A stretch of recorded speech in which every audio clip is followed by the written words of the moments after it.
Hola, un gusto saludarles. Mi nombre es Jonathan Mendoza Lejarza. En este módulo conoceremos la herramienta Guía de Blindaje de Proyectos de Inversión Pública.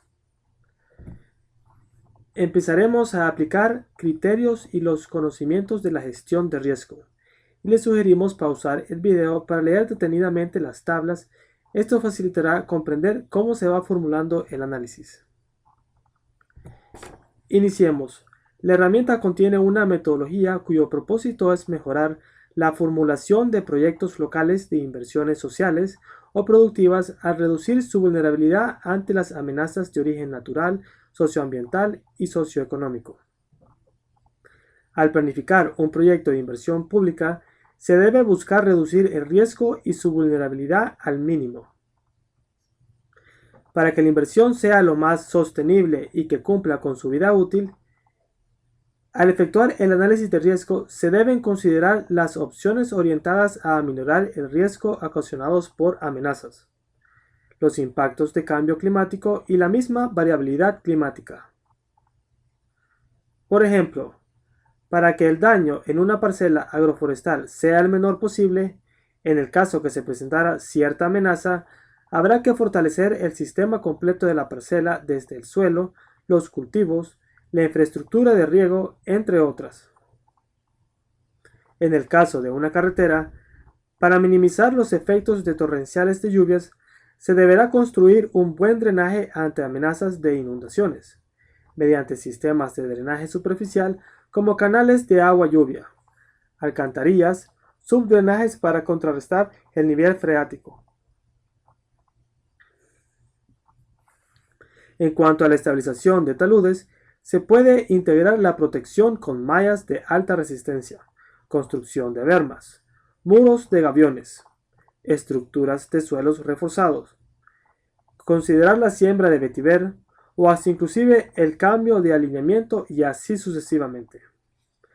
En el caso de un sistema de distrito de riego, determinar qué tan vulnerable es a la variabilidad climática. ¿Qué efectos pueden ocurrir al analizar proyecciones de precipitación y si éstas están consideradas permite abastecer el agua para el área diseñada durante su vida útil, garantizando el buen aprovechamiento de la inversión, el mantenimiento mediante sus beneficiarios, impidiendo el deterioro más rápido o que se eche a perder la inversión ya que no cumplió con lo determinado? La herramienta se compone de 10 pasos metodológicos para efectuar el análisis del blindaje de proyecto, que son: revisión de las principales amenazas y potenciales afectaciones, análisis de los elementos del sistema y de los pasos en el proceso de construcción, análisis de riesgos, escenarios de afectaciones, actividades para reducir las vulnerabilidades y su costo, análisis del costo de reducción de daños para escenarios frecuentes y extremos, programación de actividades, dictamen de recomendaciones de equipo técnico local, anexos de las tablas de análisis de riesgo y las consideraciones adicionales a nivel local. Nos enfocaremos en los primeros 6 pasos que son para efectuar el análisis y determinar si el blindaje de proyectos es una opción viable. Para hacer la revisión de las principales amenazas que podrían afectar la zona donde se localizará el proyecto, se inicia ubicándolo en un mapa. Se puede utilizar programas en línea como Google Maps, Google Earth o Wikimaps. Para efectuar la revisión de escritorio, se puede utilizar estudios existentes iniciando de los más generales a los más específicos, como ser los planes municipales de ordenamiento territorial, que generalmente tienen un componente biofísico, ambiental o de riesgos, donde rápidamente se puede apreciar las amenazas que afectan la zona. También se puede auxiliar de los planes municipales de riesgo, que contienen información de las amenazas de la zona y se identifican puntos críticos de deslizamientos o inundaciones. Así vale tomar nota que las medidas de mitigación estructurales y no estructurales que se recomiendan si están cerca del proyecto. En caso que el proyecto esté sobre o cerca de una zona de amenaza, será de utilidad profundizar más en detalle. Se puede auxiliar de los mapas de amenaza generados por los CODELES o CODEMS que presentan información más detallada de la zona, usualmente a nivel urbano. El análisis se continúa en el campo, con la consulta comunitaria, donde se puede recabar más información y en lo posible se pueden auxiliar de otras herramientas como el Manual de la Evaluación de Riesgos del Emplazamiento y del Medio Construido para Edificios, Viviendas y Lotificaciones elaborada por Copeco. En el anexo 1 de la herramienta se completa con los hallazgos de la investigación previa.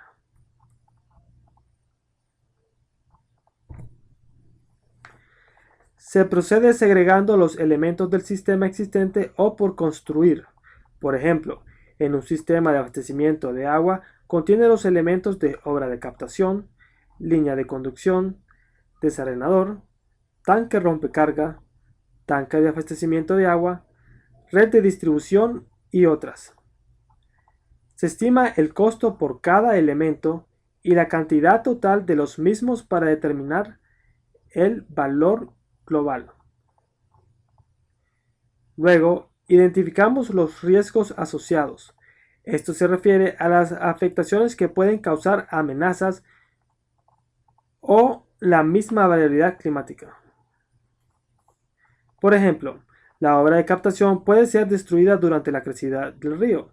Las tuberías de la línea de conducción pueden ser rotas debido a derrumbes o por el mismo arrastre de rocas durante las crecidas del río. Una vez que se tengan los costos y los riesgos asociados, se completa la tabla del anexo 2 de la herramienta.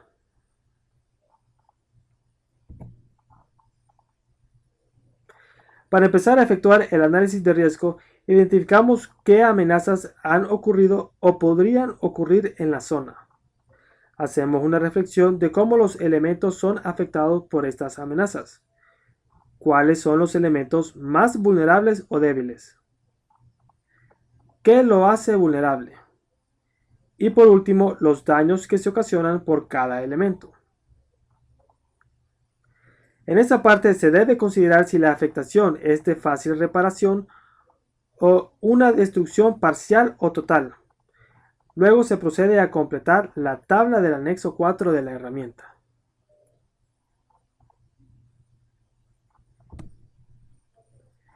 En este punto habremos identificado varias amenazas.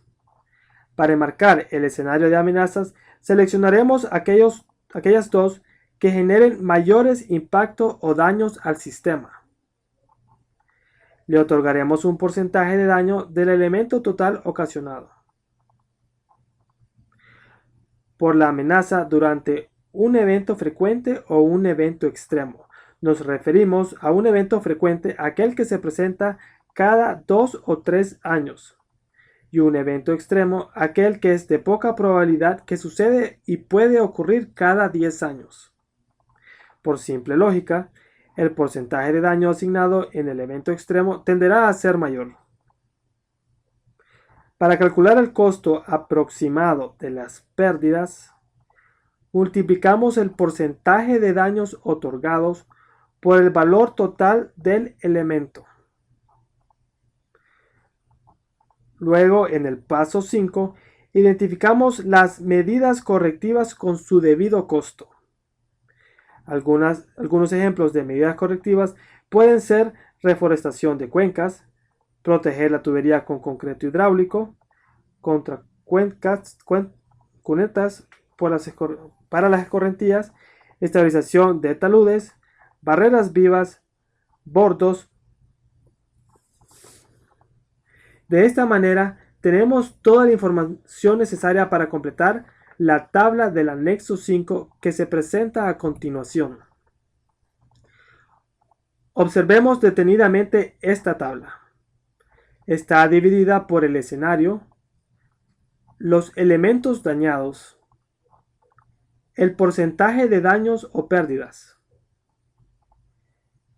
el costo aproximado de las pérdidas, la acción correctiva, el costo aproximado de la acción correctiva y el costo que se espera después de haber implementado las acciones correctivas. Ahora, ¿cómo completamos la tabla? Primero, sumamos los costos para obtener los subtotales para ambos escenarios, el frecuente y el extremo. Segundo, determinamos la vida útil del proyecto. En este ejemplo, procederemos a efectuar el análisis con una vida útil de 20 años. Tercero, nos enfocamos en los totales de escenarios frecuentes. Estimamos que durante la vida útil del proyecto, este será impactado por 18 eventos frecuentes. Miremos más de cerca la letra A.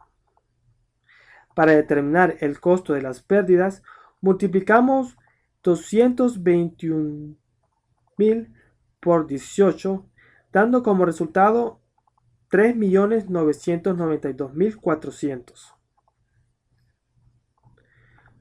Ahora observemos la letra B.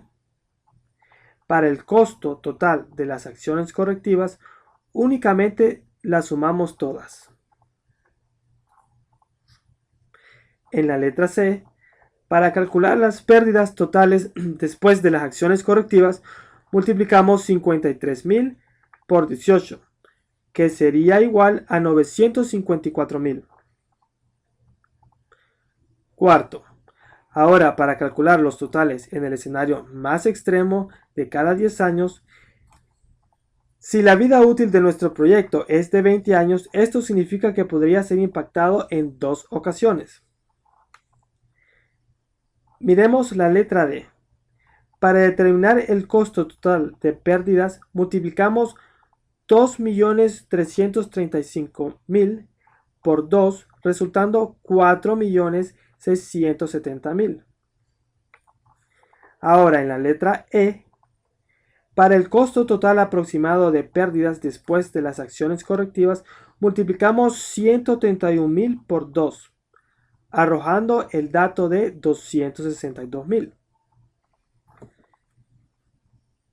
Quinto, luego sumamos los totales del escenario de eventos frecuentes y el extremo.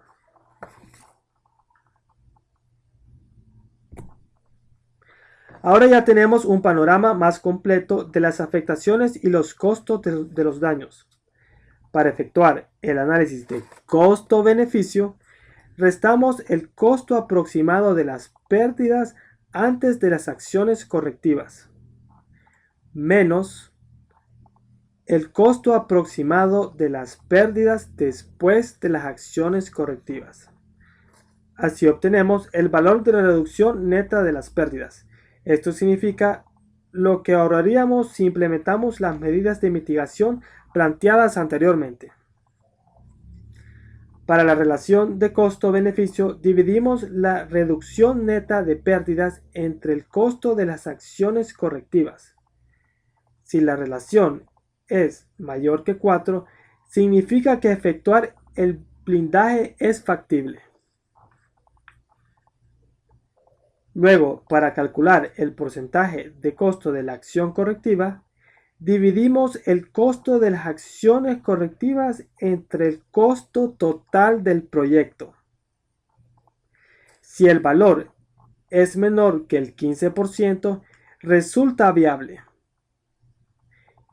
y no se eleva mucho el valor del proyecto y los beneficios son considerables. En caso que sea mayor, es posible reconsiderar la ubicación del proyecto, el mismo diseño o el proyecto. Muchas gracias.